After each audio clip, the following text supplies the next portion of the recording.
اعوذ باللہ من الشیطان الرجیم بسم اللہ الرحمن الرحیم انما یؤمن بآیاتنا الذین اذا ذکروا بها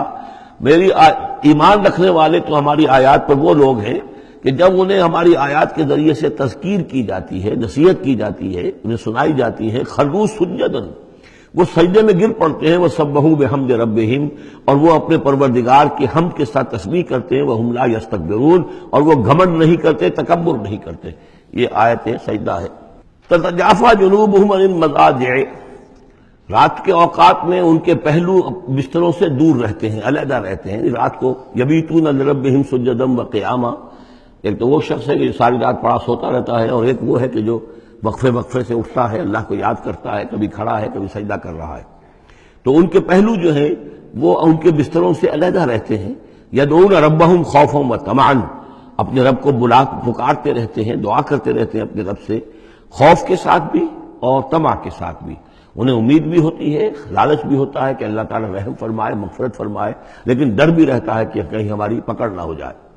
وَمِمَّا رَزَقْنَاهُمْ يُنْفِقُونَ، اور جو کچھ ہم نے انہیں دیا ہے اس میں سے پھر وہ خرچ کرتے ہیں ہماری رضا جوئی کے لیے۔ فَلَا تَعْلَمُ نَفْسٌ مَّا أُخْفِيَ لَهُم مِّن قُرَّةِ أَعْيُنٍ، تو کسی جان کو نہیں معلوم، کسی انسان کو نہیں معلوم کیا کچھ چھپایا گیا ہے ان کے لیے ان کی آنکھوں کی ٹھنڈک کے واسطے۔ یعنی جنت میں ہم نے کیا کچھ چھپایا ہوا ان کے لیے کوئی نہیں جانتا۔ فَلَا تَعْلَمُ نَفْسٌ، کوئی نہیں جانتا۔ اسی مضمون کو اصل میں حضور نے ادا کیا ہے کہ مَا لَا عَيْنٌ رَأَتْ وَلَا أُذُنٌ سَمِعَتْ وَمَا خَطَرَ عَلَىٰ قَلْبِ بَشَرٍ، باقی جو چیزیں بیان کی گئی ہیں ان کے بھی اصل حقیقت تو وہاں کھلے گی، لیکن پھر بھی یہ تو ابتدائی نزول ہے، پہلی مہمان نوازی ان چیزوں سے ہے جن کا کہ قرآن مجید میں ذکر ہے، جن کو کہ ہم سمجھ سکتے ہیں۔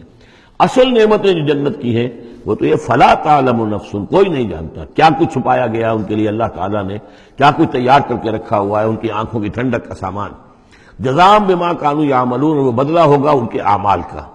افمن کان مومنا کمن کان فاسقا، تو بھلا ایک شخص کہ جو مومن ہے کیا وہ ایسا ہو جائے گا جیسے فاسق ہو؟ کیا ان کا انجام برابر ہوگا؟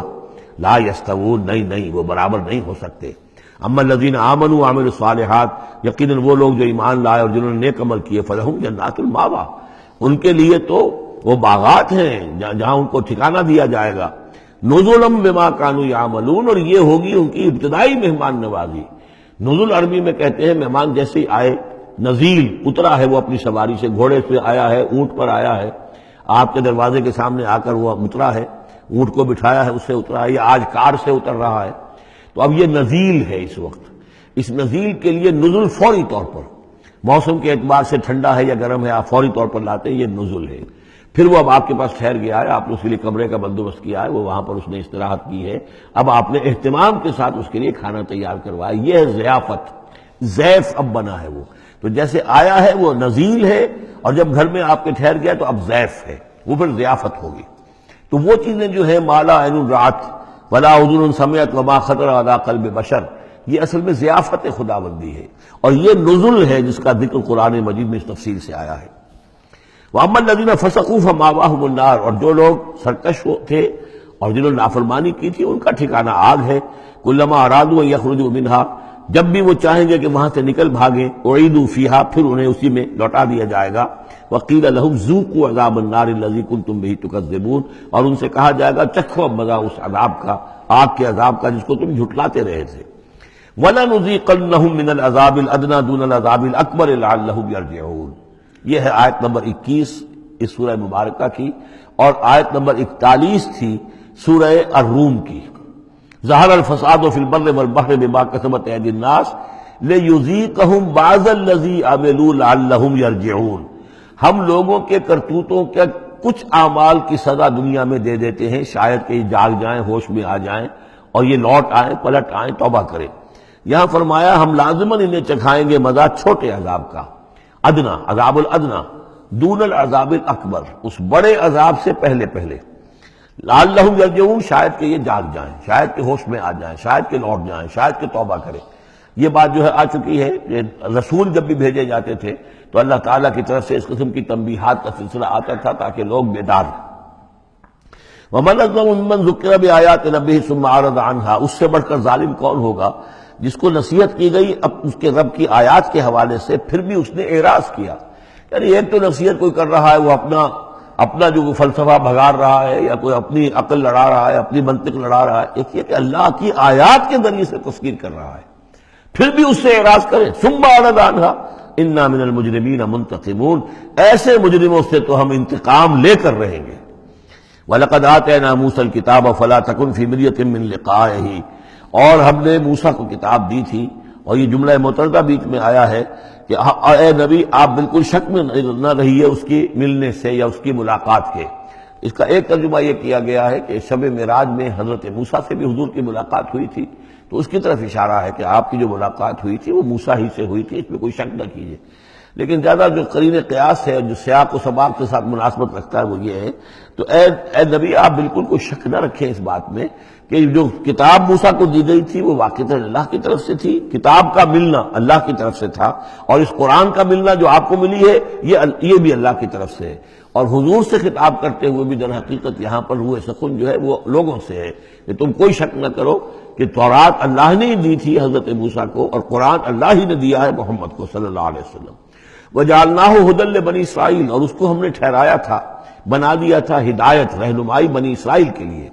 وَجَعَلْنَا مِنْهُمْ أَئِمَّةً يَهْدُونَ بِأَمْرِنَا لَمَّا صَبَرُوا، اور ان میں سے پھر ہم نے ایسے امام اٹھائے، پیشوا اٹھائے، رہنما اٹھائے کہ جو لوگوں کو ہمارے حکم سے وہ ہدایت کرتے تھے، رہنمائی کرتے تھے، تورات کی تعلیم کرتے تھے، تورات کو سمجھاتے تھے، نیکی کا حکم دیتے تھے، امر بالمعروف و نہی عن المنکر کرتے تھے، لما صبروا، لیکن یہ کام وہ کر سکتے تھے جب خود صبر کی روش اختیار کر لیں۔ اگر آدمی اپنی تمام توانائیاں اور قوتیں زیادہ سے زیادہ عیش، زیادہ سے زیادہ دولت جمع کرنے پر کرے گا تو وقت کہاں سے لائے گا ان کاموں کے لیے؟ اور اس کام کے لیے تو ظاہر بات ہے آپ کو بدی پر کسی کو روکنا ہے، ٹوکنا ہے، نہیں منکر کرنا ہے تو کوئی صبر بھی کرنا پڑے گا، کوئی مصیبت بھی آئے گی، کوئی تکلیف بھی آئے گی، کوئی آپ کو ستائے گا بھی، گالیاں دے گا، اور اگر حکومت کے خلاف آپ نے کوئی بات کہی ہے تو حکومت آپ کو سزا دے گی، لہذا صبر کے بغیر یہ کام نہیں ہوتے۔ وَجَعَلْنَا مِنْهُمْ أَئِمَّةً يَهْدُونَ بِأَمْرِنَا، اب ہر شخص کے ہم میں سے یہ خواہش پیدا ہونی چاہیے کہ اللہ تعالیٰ ہمیں بھی، اگر بنی اسرائیل میں سے اللہ تعالیٰ نے بہت سے لوگ ایسے اٹھا دیے جن کی یہ تعریف کی جا رہی ہے، جعلنا منہم ائمۃ یہدون بامرنا لما صبروا، اللہ تعالیٰ ہمیں توفیق دے کہ ہم بھی اس امت مسلمہ میں اسی کام کے کرنے والے بن جائیں، تاکہ لوگوں کو خیر کی طرف بلائیں، حق کی طرف دعوت دیں، لیکن اس کے لیے اپنے لیے صبر اختیار کرنا ضروری ہے۔ کم سے کم اپنا جو ہے اسٹینڈرڈ آف لیونگ رکھیں، تاکہ یہ کہ ہم اپنا وقت سپیئر کر سکیں، جس کو تبلیغی بھائی کہتے ہیں تفریغ الاوقات، اوقات فارغ نہیں کریں گے اپنے، سارا وقت تو لگا ہوا ہے آپ پیسہ کمانے میں، اس لیے کہ اس کے ایک خاص قسم کا معیار زندگی بنا لیا ہے، اور اس کو مینٹین کرنے کے لیے اب جتنا کچھ آپ کو چاہیے، اب دن رات ایک کریں گے تو آپ اپنے اس معیار زندگی کو مینٹین کر سکتے ہیں، گویا کہ اب ہم اس معیار زندگی کو پوج رہے ہیں، ہمارے پاس اب وقت ہی نہیں ہے، صلاحیت کہاں لگائیں، کس وقت میں لگائیں، کیا کام کریں، لیکن صبر کی روش ہوگی اور پھر قرآن مجید کے ساتھ وہ تعلق ہوگا تو پھر انشاءاللہ تعالیٰ اللہ تعالیٰ نے انسان میں بڑی صلاحیتیں رکھی ہیں، بڑی قوتیں رکھی ہیں، مسجود ملائک بنایا ہے، اللہ کے کریشن کا کلائمیکس ہے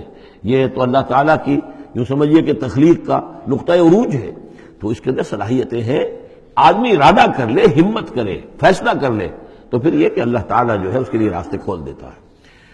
وَجَعَلْنَا مِنْهُمْ أَئِمَّةً يَهْدُونَ بِأَمْرِنَا لَمَّا صَبَرُوا وَكَانُوا بِآيَاتِنَا يُوقِنُونَ، ایک تو یہ کہ صبر کریں اور ہماری آیات کے اوپر پورا یقین ہو۔ إِنَّ رَبَّكَ هُوَ يَفْصِلُ بَيْنَهُمْ يَوْمَ الْقِيَامَةِ فِيمَا كَانُوا فِيهِ يَخْتَلِفُونَ، یقیناً آپ کا رب فیصلہ کرے گا ان کے مابین قیامت کے دن ان تمام چیزوں میں جن میں یہ اختلاف کر رہے تھے۔ أَوَلَمْ يَهْدِ لَهُمْ كَمَا أَهْلَكْنَا مِنْ قَبْلِهِمْ مِنَ الْقُرُونِ يَمْشُونَ فِي مَسَاكِنِهِمْ، کیا ان کے لیے یہ بات کافی نہیں ہوئی، ان کی رہنمائی کے لیے، ان کو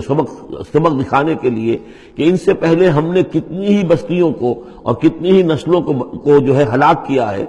کہ وہ جو پھرتے تھے اپنی انہی مساکن میں، اپنے شہروں میں، اور ایک مفہوم یہ کہ جن میں اب یہ پھر رہے ہیں، یہ جاتے ہیں اور سمود کی بستیوں کے پاس سے گزرتے ہیں۔ خبر آئی ہے کہ کوئی برطانوی سیاست جو ہے وہ محققین، انہوں نے وہ ڈیڈ سی میں اس کے ساحل کے ساتھ ہی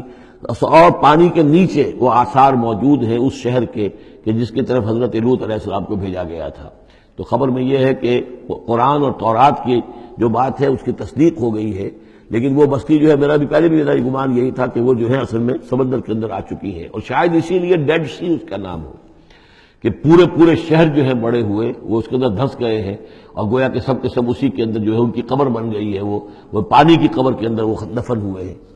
بہرحال یہ تمام چیزیں جو ہیں تم پھرتے ہو، آتے ہو، جاتے ہو، انہی لوگوں کے مساکن کے اندر تم پھر رہے ہو. ان فی ذلک لآیات فلا یسمعون، اس میں یقیناً نشانیاں ہیں، تو کیا تم عقل سے کام نہیں لیتے، سنتے نہیں ہو؟ اولم یروا انا نسوق الماء الی الارض الجرز، کیا انہوں نے دیکھا نہیں کہ ہم پانی کو ہانک کر لے جاتے ہیں ایک ایسی زمین کی طرف جو چٹیل پڑی ہے، بے آب و گیا ہے. فنخرج به زرعا تاکل منه انعامهم وانفسهم، پھر ہم اس کے ذریعے سے اس پانی میں کھیتی اگا دیتے ہیں کہ جس میں سے کھاتے ہیں ان کے مویشی بھی اور خود یہ بھی. افلا یبصرون، تو کیا یہ دیکھتے نہیں ہیں؟ وَيَقُولُونَ مَتَىٰ هَٰذَا الْفَتْحُ إِن كُنتُمْ صَادِقِينَ، اور وہ یہ کہتے ہیں کب ہوگا یہ فیصلہ، اگر تم سچے ہو تو بتاؤ اے مسلمانوں، یہ قیامت یا عذاب یہ کب آئے گا؟ قُلْ يَوْمَ الْفَتْحِ لَا يَنفَعُ الَّذِينَ كَفَرُوا إِيمَانُهُمْ، کہہ دیجئے وہ جو فیصلے کا دن ہوگا پھر اس دن کافروں کا ایمان لانا ان کے لیے ہرگز مفید نہیں ہوگا. ایمان لانا غیب میں اب، جبکہ وہ حقائق جو ہیں وہ غیب کے پردے میں چھپے ہوئے ہیں، تب وہ مفید ہے. لیکن جب فیصلہ ہو جائے گا اور جب تمام حقائق جو ہیں وہ نگاہوں کے سامنے آ جائیں گے، یوم الفتح لا ينفع الذین کفروا ایمانہم ولا هم ينظرون، اور پھر انہیں کوئی مہلت نہیں ملے گی کہ اب وہ کوئی توبہ کر لیں یا کوئی اپنی اصلاح کر لیں. فاعرض عنہم، تو اے نبی آپ ان سے اعراض فرمائیے، ان سے درگزر کیجئے، ان کی باتوں پر زیادہ نہ جائیے. منتظر انہم منتظرون، آپ بھی انتظار کیجئے اور یہ بھی انتظار کر رہے ہیں. صدق اللہ العظیم.